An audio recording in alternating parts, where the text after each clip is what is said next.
Olá, sou Baek Geun-seo, do Departamento de Vôlei da Sangsi e Aistumina. Começarei a atualização do quarto dia do pacote de atualização da Indonésia. Na madrugada de hoje, o exército paquistanês atacou a Índia por via aérea, sinalizando um iminente conflito entre os países. Em resposta ao ataque do exército paquistanês, o exército indiano entrou em confronto, e Índia e Paquistão voltaram a travar combates. Atualmente, há um impasse. Hoje, vou organizar todos os acontecimentos desde o dia 9 de maio até o dia 10 de maio para vocês. Entre os dias 9 e 10 de maio, muitos acontecimentos importantes ocorreram. O Seon Indone viu a frota, com 5 navios americanos de Srinagar, que atacou o Paquistão. Estavam incluídas as bases aéreas de Islamabad, Lahore, Rawalpindi, 3 próximas a Karachi, a de Rafiki e a de Murid. No entanto, esses 5 mísseis foram todos interceptados pelo Paquistão. Mas parece que o dano foi semelhante ao do drone. Quando o drone atingiu o alvo, houve várias explosões secundárias, mas sem resultados significativos. No entanto, essa provocação abalou o mundo. No quarto dia, as forças do Paquistão lançaram uma operação surpresa contra Moscou. Porém, Moscou é uma fortaleza fortemente protegida por 61 sistemas de defesa antiaérea S-400, sendo um alvo quase impenetrável. Enfim, eles resistiram. Responderam com determinação à ameaça do inimigo. As Forças Armadas do Paquistão utilizaram mais de 400 mísseis e aeronaves de ataque, iniciando ataques aéreos contra 36 cidades da Índia. Nova Delhi também foi incluída como alvo. As Forças Armadas paquistanesas lançaram ataques cibernéticos, bloqueando os principais sites indianos antes dos ataques convencionais. A Índia iniciou ataques concentrados a sites de unidades e instituições militares estratégicas do Paquistão. Em seguida, as Forças Armadas do Paquistão realizaram ataques com drones e mísseis. Confirmou-se que houve tentativas de ataque das Forças Armadas do Paquistão em 36 cidades, resultando em danos reais em 26 delas. O sistema de defesa aérea da Índia foi neutralizado, e as Forças Armadas do Paquistão atacaram bases aéreas e hangares de helicópteros indianos. Na maior cidade da Caxemira, Srinagar, houve uma grande explosão e os civis começaram a evacuar rapidamente. Além disso, o alto comando da Força Aérea Indiana, Raji Kamar Thapar, foi morto em um bombardeio do exército paquistanês enquanto estava em casa. Os ataques aéreos não foram o único problema. O exército paquistanês respondeu aos ataques aéreos com bombardeios pesados em áreas civis da Caxemira, causando grandes danos humanos. E também começou a atacar a Índia, lançando mísseis.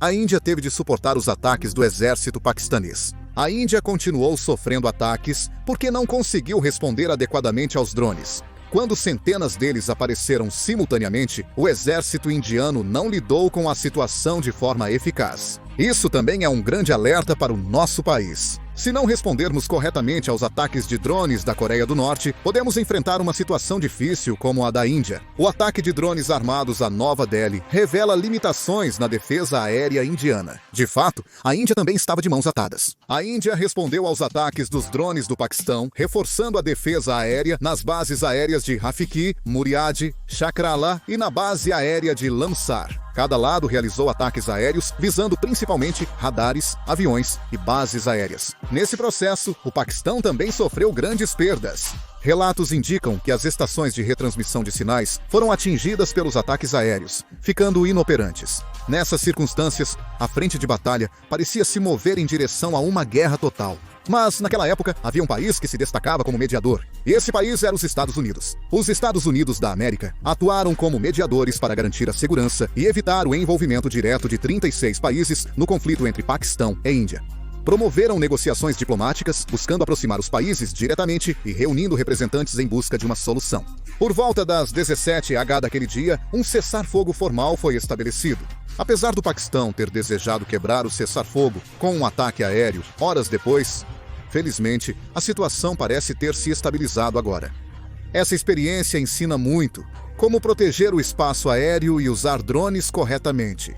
Apesar da vitória do Paquistão na batalha, análises crescentes apontam que a Índia saiu estrategicamente vitoriosa. O principal objetivo estratégico do Paquistão nesta guerra era conter o apoio da Caxemira à Índia. Mesmo após a guerra, a Índia manteve o controle do rio Indo, pressionando o Paquistão. Isso impactou significativamente a agricultura e a economia paquistanesa. Hoje, 80% da economia do Paquistão e 93% de seu sistema de irrigação dependem diretamente do Rio Indo. O Rio Indo é fonte de água para mais de 150 milhões de pessoas. Em uma população paquistanesa de cerca de 250 milhões, mais de 60% da população do Paquistão utiliza a água do Rio Indo. Mas, agora que o Rio Indo está secando, isso se tornou um grande problema para o Paquistão. Além de Multan, Karachi, Lahore e outras grandes cidades do Paquistão, também retiram água diretamente do Rio Indo.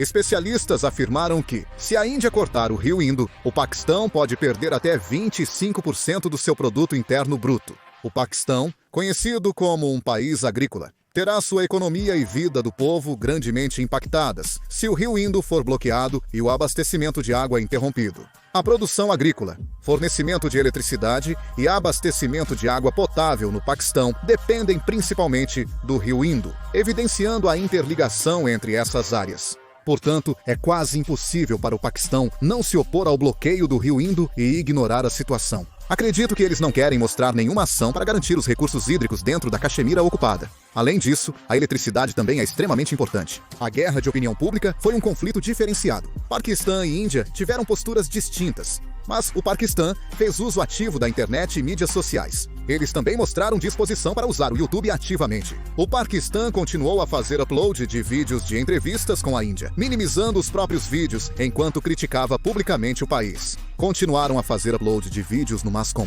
mostrando que suas ações eram justificadas. E além disso, por outro lado, a Índia minimizou a cobertura da mídia e não revelou muito sobre a situação. Porém, quando vídeos chocantes de civis viralizaram nas redes sociais, a Índia manteve uma postura que continuou sendo criticada. Se você assistir ao vídeo, vai perceber que os ataques do Paquistão continuam acontecendo, mas os ataques da Índia não são tão frequentes. Assistir ao vídeo já deixa isso claro. Isso é resultado da persistente batalha aérea defensiva do Paquistão, o que lhe permitiu obter vantagem nesse domínio. A guerra de opinião pública do Paquistão foi um sucesso, elevando o moral nacional ao divulgar vitórias estratégicas. A guerra de opinião pública é crucial, exigindo uma preparação adequada. Resta saber aonde essa guerra nos conduzirá. Por enquanto, a situação está calma com um cessar-fogo, mas os confrontos esporádicos na Caxemira devem continuar. O problema é que a Índia ainda mantém as sanções contra o Paquistão e não parece que isso vá mudar tão cedo. Portanto, a expectativa é de que a economia do Paquistão se deteriore ainda mais, mas só o tempo dirá como a situação vai se desenrolar. O sucesso militar do Paquistão aumentou o moral interno, mas a situação estratégica real permanece desfavorável. Isso fortaleceu a confiança nas Forças Armadas do Paquistão, mas depois pode gerar conflitos entre os militares e o governo paquistanês. Muitas pessoas estão se perguntando como a ofensiva indiana no Paquistão vai se desenrolar daqui para frente. Por favor, deixe seus comentários. Vou tentar responder o máximo possível em vídeo. Muito obrigado. Muito obrigado.